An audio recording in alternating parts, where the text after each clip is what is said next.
Hello there, you're watching Nightline. I'm Anita Wu. The headlines. Declaration of assets from ministers, deputies to include opposition. And WhatsApp discover flaw. Hackers exploit to install spyware.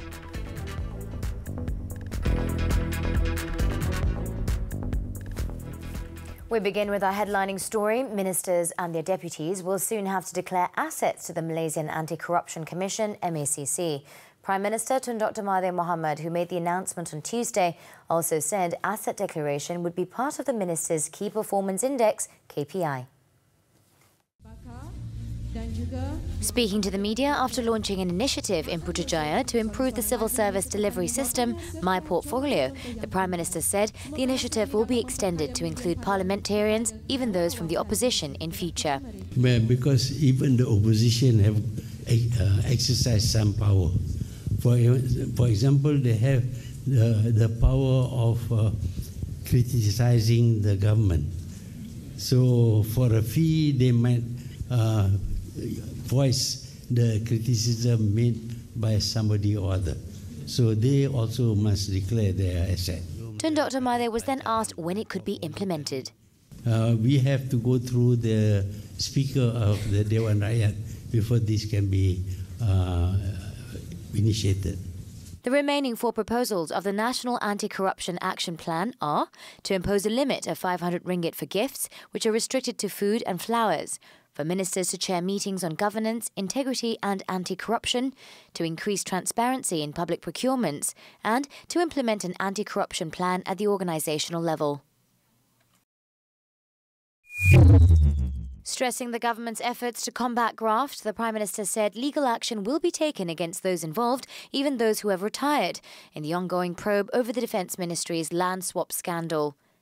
The police will investigate the Prime Minister as well. Nobody is above the law. It was recently reported that a total of 16 land swaps took place in Kuala Lumpur, Pulau Pinang, Selangor, Johor, Pahang and Sarawak. Defence Minister Muhammad Sabu said 13 out of the 16 land swaps carried out during the previous administration involved his predecessor and the former Prime Minister. At the media conference, Tun Dr. Mahathir spoke about the country's investment climate, where he said Malaysia is a good country to invest in. The Prime Minister said this when asked to comment on a report by Bloomberg that investors were losing patience and confidence in the country due to the slow reforms carried out by the Pakatan Harapan administration. According to the report, stocks, bonds and the ringgit were under pressure a year after election, while public spending cuts and regulatory restrictions have hurt investor sentiment. We are depending upon the press.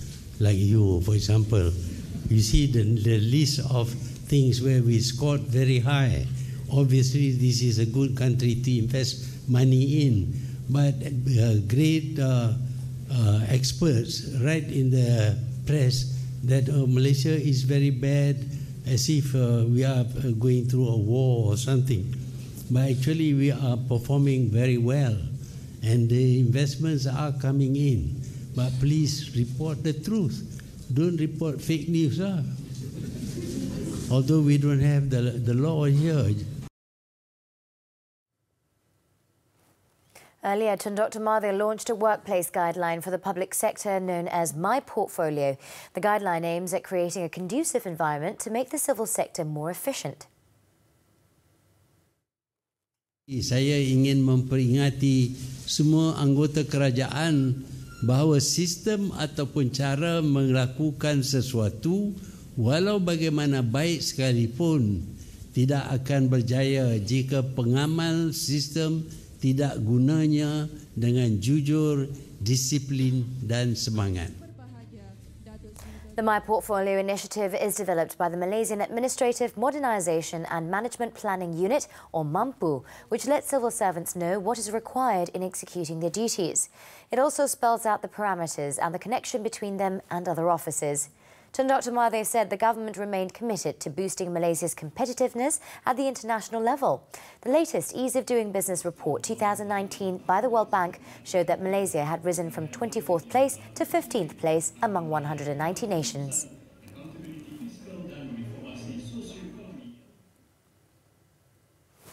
Many investors are still coming to invest in Malaysia despite negative reports on the country by international media.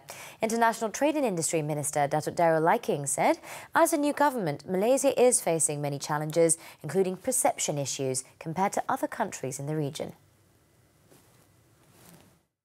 What I'm concerned about is, Malaysia is the only government that is only on its first year.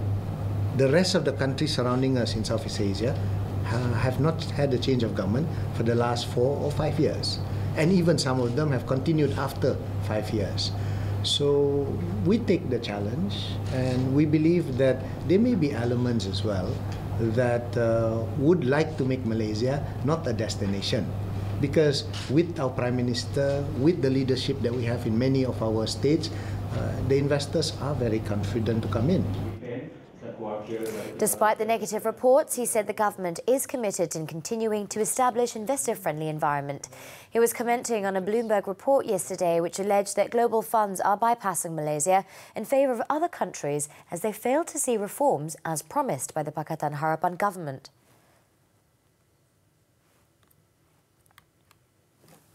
The Defence Ministry has lodged 2 reports with the Malaysian Anti-Corruption Commission, or MACC, on the land swap scandal involving lands owned by the ministry. In a statement issued on Tuesday, MINDEF said it wants a more comprehensive probe on the matter, followed by further action following the exposure of 16 land swap projects. It said a report by the Investigation Committee on Procurement, Governance and Finance had a big impact on the ministry, especially a warning to all parties involved in managing the land swap projects to not get involved in power abuse and bribery. It added that MINDEF will be posting the full investigation report on all the 16 land swap projects in stages on its official portal. The report, among others, alleged administrative members, namely the former Prime Minister and former Defence Minister, were involved in 13 of the 16 land swap projects.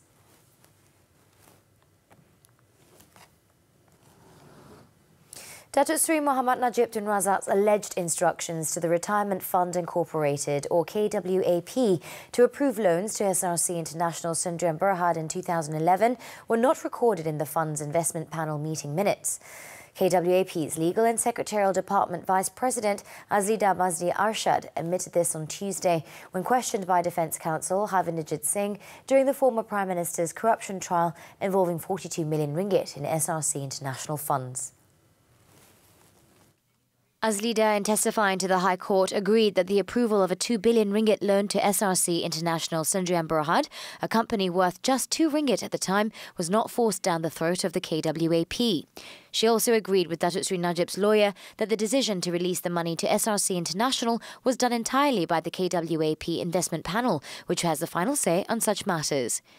Azlida said she had taken down minutes of meetings involving the investment panel discussing the loan, and the minutes did not indicate anything about the panel being forced to approve the loan. She said the minutes also did not show any objection to the loan being granted.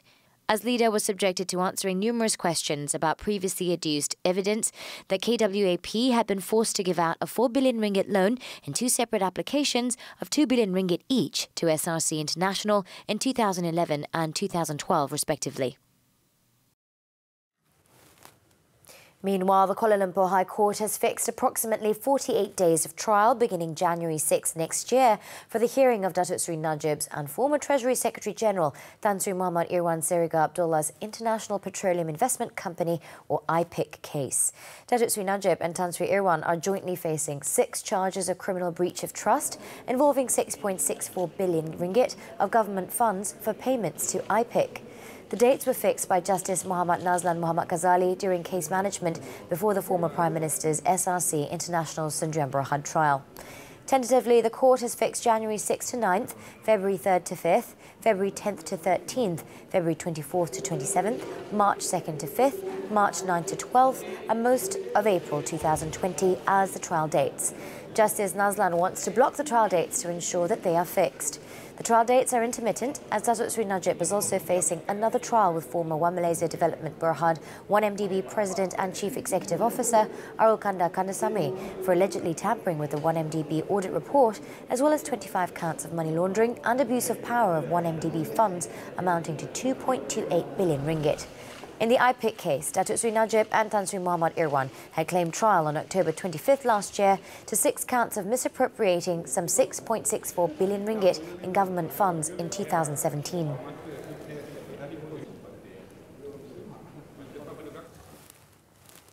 Also at the Kuala Lumpur High Court, Tan Sri Muhammad Shafi Abdullah's application to recover his passport in order to attend a criminal case in Australia was dismissed.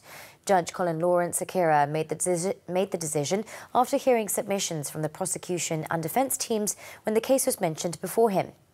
The judge said that in the letter dated on Monday, requesting Tan Sri Shafi to go to the country was merely to assist the case.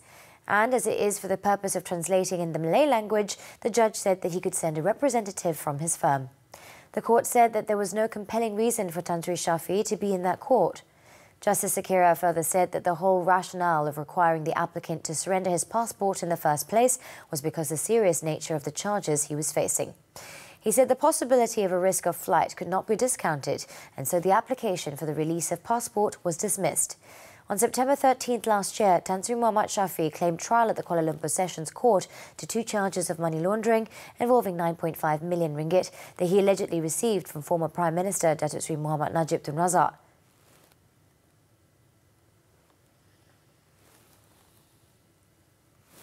In Malacca, the Special Election Court in Aikaro has set June 12th for the decision on the Jasin parliamentary election petition at the Kuala Lumpur High Court.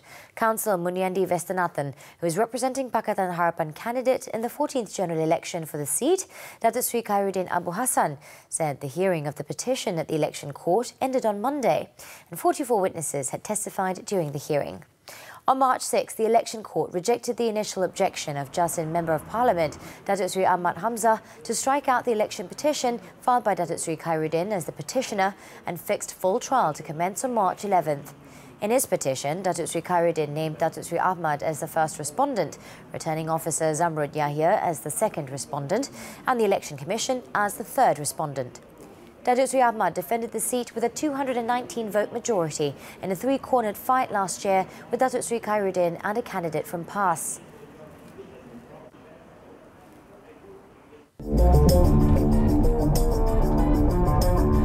Catch the auto segment every Friday on Nightline! Woo!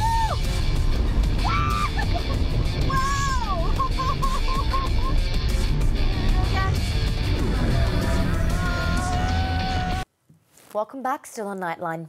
Malaysia Royal Police, PDRM, have crippled a human trafficking and document forging syndicate involving Sri Lankan nationals following the arrest of 11 individuals.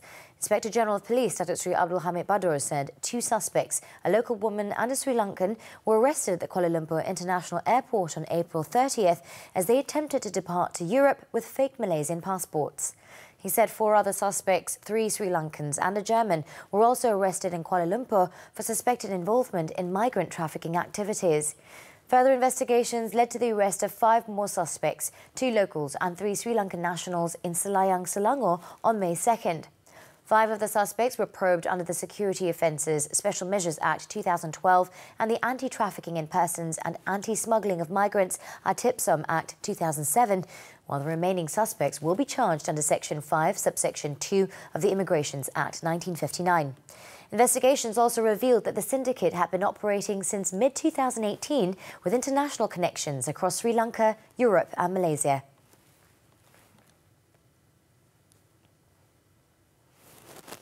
Illegal fishing, including the use of explosives in the once pristine Pulau Perhentian Marine Park area off Terengganu, is fast destroying marine resources, including coral reefs.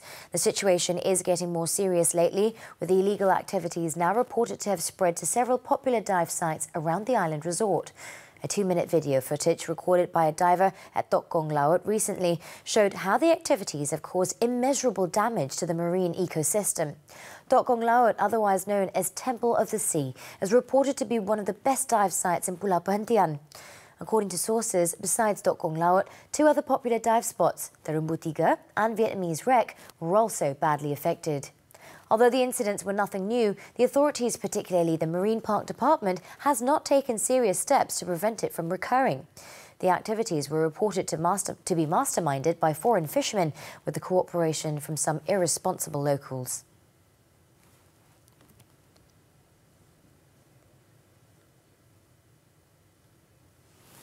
In Selangor, an unemployed 28-year-old man was nabbed by the police on Monday for growing ganja or cannabis plants at a house in Kelana Jaya.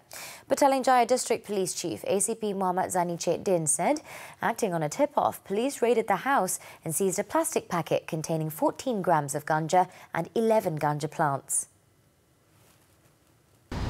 Okay, di dalam pemeriksaan yang kita buat, pihak polis juga merampas pada mulanya satu paket plastik yang berisi daun-daun kering. Dipercayai ganja di dalam beg yang disandang oleh lelaki tersebut. Pemeriksaan lanjut juga mendapati bahawa 11 batang pokok ganja disyaki ditanam di dalam 6 buah pasu di bahagian dapur rumah tersebut. Okay. Ini yang berada dalam kawasan rumah. 6 pasu dalam jumlah keseluruhannya semua lebih kurang dalam 11 batang ganja. He said this at a press conference at the PJ Police headquarters on Tuesday. Police also seized $2,500 and 7.7 million Indonesian rupiah in cash, as well as a Ducati Scrambler motorcycle and a Toyota car belonging to the suspect. The seized items are estimated to be worth 200,000 ringgit.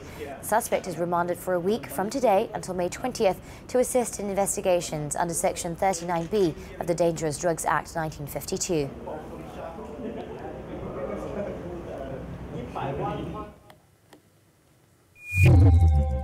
In Pahang, 2 suspected poachers were arrested at a forest reserve in Rompin on Monday.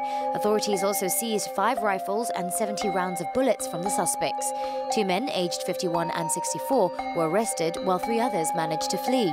All the suspects were remanded until May 18th to assist investigations for possession of firearms or bullets without permit. Over in Selangor, a former sales manager pleaded not guilty for deceiving people in obtaining houses and shops at the Lembah Subang People's Housing Project, or PPR2, involving losses estimated at 75,500 ringgit between April and July 2016. He was charged under the Penal Code, which provides a 10-year jail term, a fine and whipping upon conviction. The court set bail at 40,000 ringgit, and the accused must report to the MACC office at the beginning of each month as an additional condition. The judge set June 21st for re-mention of the case.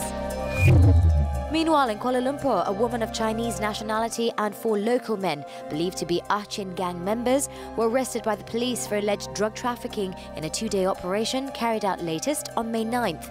Kuala Lumpur Police Chief Datuk Sri Mazlan Nazim said drugs worth more than 400,000 ringgit, vehicles and cash of 384,302 ringgit were also seized. Datuk Sri Mazlan said the group is believed to be active in the Klang Valley and police are looking for the remaining members of the gang. All of the suspects arrested are under remand to facilitate investigations.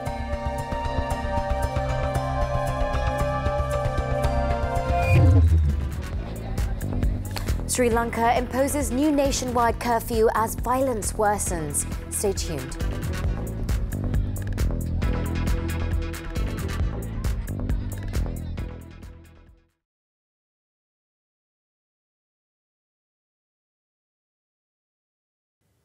Welcome back. Thanks for staying tuned. A security flaw in the popular messaging application WhatsApp allowed sophisticated attackers to remotely install spywares on phones detected earlier this month. The vulnerability, first reported by the Financial Times, allowed hackers to insert malicious software on phones by calling the target using the app, which is used by 1.5 billion people around the world. According to FT, the tool was developed by a shadowy Israel-based firm called the NSO Group. Previously, the firm has been accused of helping Middle Eastern and Mexican governments to snoop on activists and journalists. WhatsApp had scrambled to fix its application, rolling out an update in under 10 days. They advised users to upgrade to the latest version to protect against these exploits.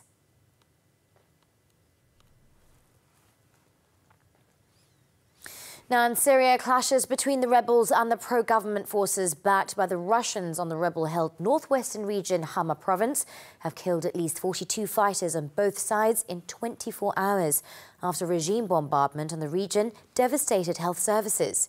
According to the Syrian Observatory for Human Rights, Russian airstrikes hit a branch of the White Helmets rescue volunteers in the town of Kafranbey on Monday. Following the attack, the rebels then launched a counter-attack late Monday, bombing areas in the north of the province and sparking fierce clashes on the ground. It is understood that 16 regime loyalists and 19 opposition fighters and rebels were among the dead in the clashes. The demilitarized region has come under increasing fire by the regime and its ally, Russia, in recent weeks, despite the months-old buffer zone deal designed to shield it from any regime offensive.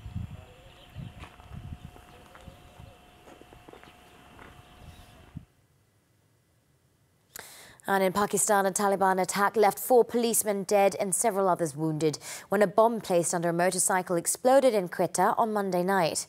According to authorities, the attack targeted a police patrolling van outside a marketplace located in a high-end area of Quetta, the capital of southwestern Balochistan province. It is understood that the explosion was a result of an improvised explosive device planted in a motorbike parked near the security van. 12 people were admitted to the city hospital after the attack, with 2 of them in critical condition. The attack was the 3rd in the region in 3 days, following a luxury hotel shootout in Gwadar, in which 5 were killed.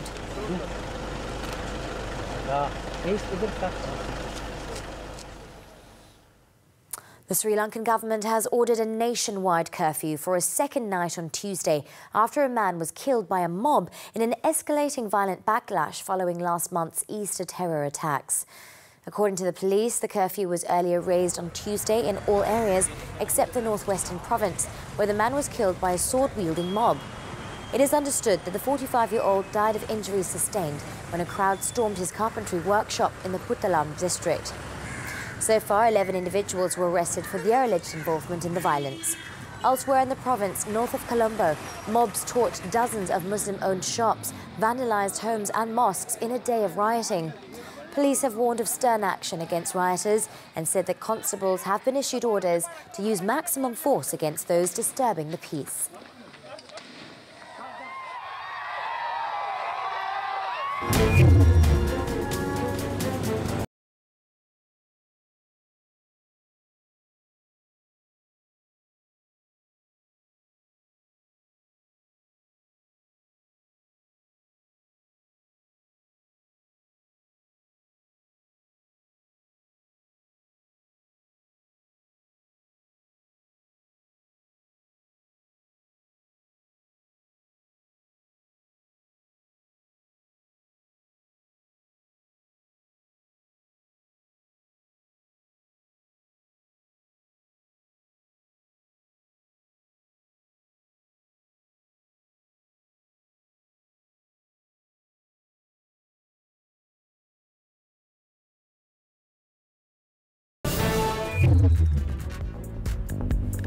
Coming up next, action from the Super League. Stay tuned.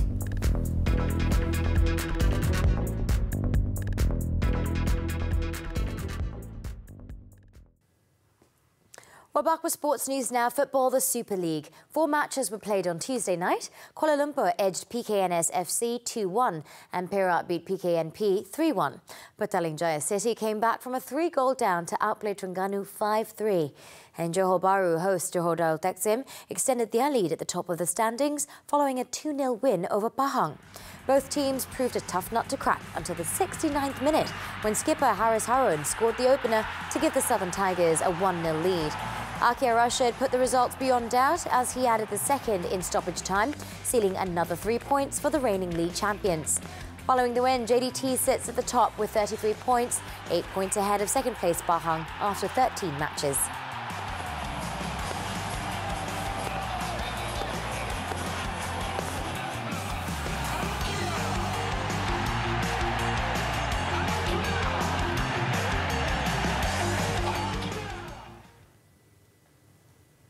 Looks like that sports item wraps up Nightline this time around. But before we leave, let's have a look at visuals of a candlelight vigil as thousands of Buddhists across the world gather in Tam Chuk Pagoda in Vietnam to celebrate Vesak Day. With that, I'm Manita Wu. Thank you for tuning in and Selamat Bersahur.